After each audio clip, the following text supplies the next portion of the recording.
Hello, hello. Welcome to Surviving Shock. When was the last time you spoke to yourself with kindness? Let me know in the comments. That's what we're going to talk about right now is what is self-love? What does it truly mean? Why is it essential for our emotional well-being? And how negative self-talk blocks self-love. And of course, I will provide you a tip to help practice self-love. When we have survived some kind of shocking event, the last thing that we think about is ourselves. Because maybe in this event that we've experienced, we are thrown into taking care of everyone else. I know that that was what had happened to me after my husband passed. I wanted to make sure that my kids were okay.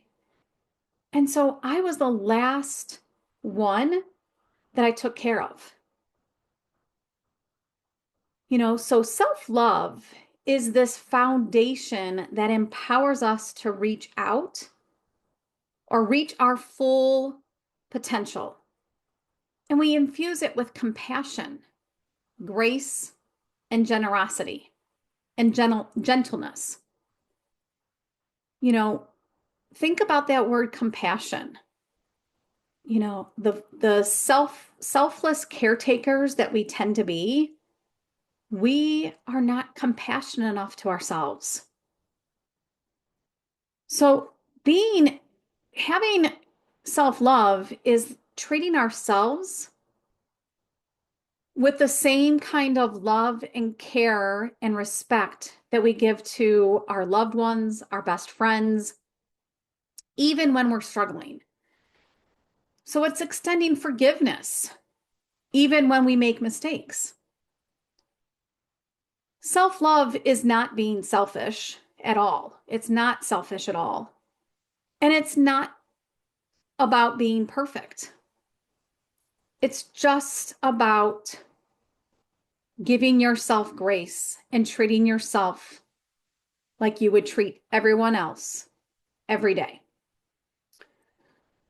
So why is self-love such a struggle for so many of us, especially us women who have found ourselves in this dealing with this shocking event? Women are wired.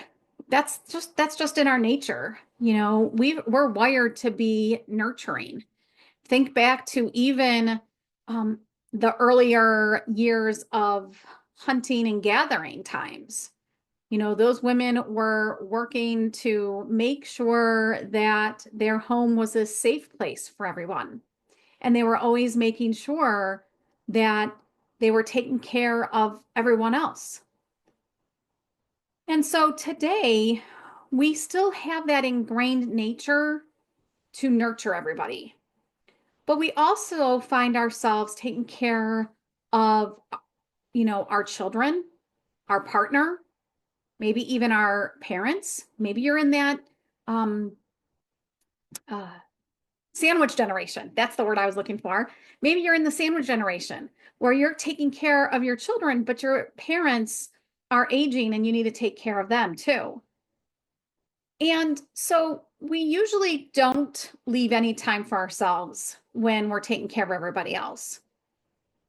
And maybe this internal message comes from your family that it's selfish if you take care of yourself when everybody else needs you. And these other internal messages that we get ingrained from our childhood. Not necessarily did you have to come from a traumatic family life, but somewhere messages got ingrained in you and our society norms. And they could come from trauma, but common negative self-talk or messages that we hear that is definitely not in the pattern of self-love is that I'm not good enough. I'm not worthy. I'll never get it right. I'm not doing this well enough. So these are all internal messages that don't show us compassion. They're not what we would tell someone else, but we say it to ourselves. Or maybe we imply it by things that we do.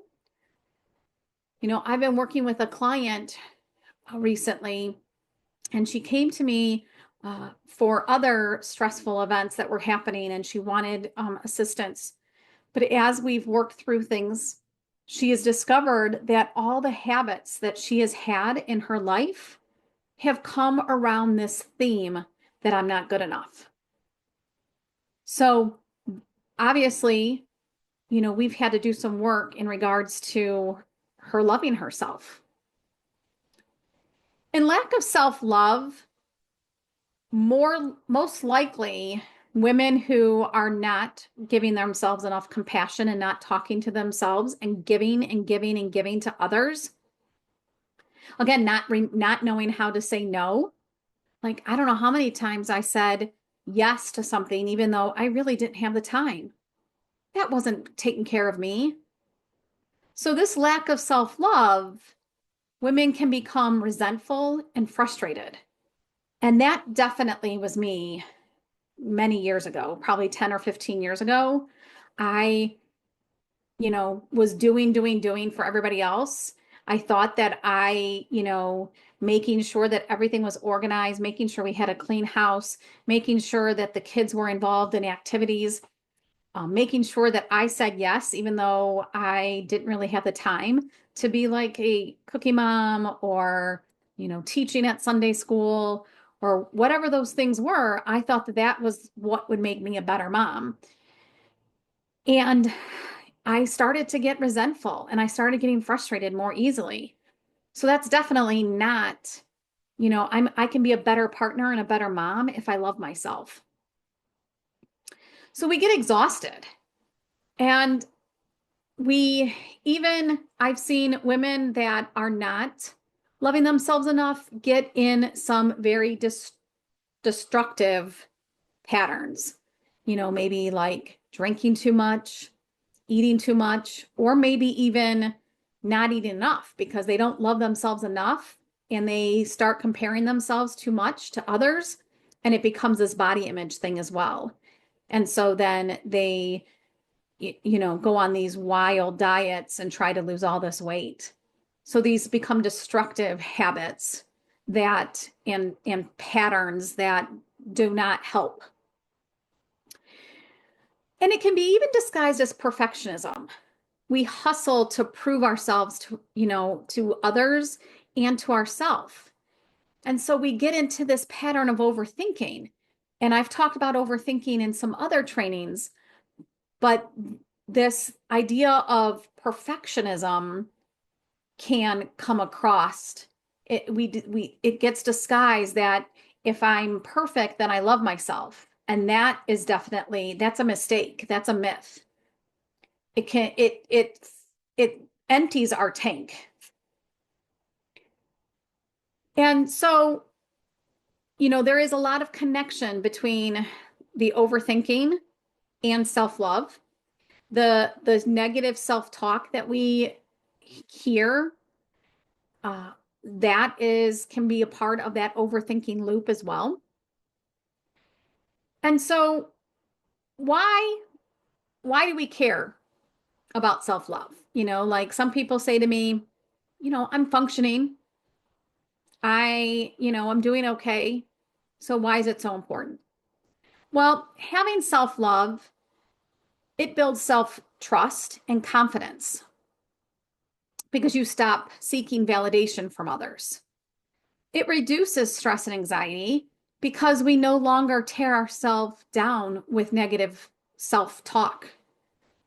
We improve our relationships because we set boundaries and we attract that healthier connections. We also increase our happiness and resilience because now we become our greatest supporter. So I'm going to share a technique with you right now to help you increase your self-love. Now, other techniques like um, that will help with your building your resilience roadmap. And all of these techniques are found in my Anchor Resilience program when I help you build that resilience roadmap. But things like anchor your awareness, the lighthouse check, self-love compass, those are all inside my program. But I'm going to give you one technique right now. And that is basically a compassion check. And this is where you are going to stop yourself when you catch yourself saying something negative. You're going to stop yourself in your tracks and you're going to ask yourself, is that something that I would say to a loved one? And if it's not, then we need to change it. And simply saying things like, that's okay. I made a mistake, you know, or saying things, I'm not doing the best right now, but that's okay too. What I've done so far is enough for me right now. So this strengthens our self-acceptance and replaces those harsh inner dialogue that we say to ourselves.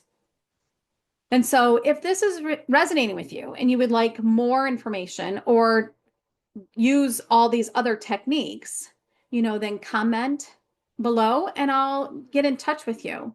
But you can also access the Calm and Clarity Breakthrough Kit just by commenting below, and I will grant you access to that breakthrough kit.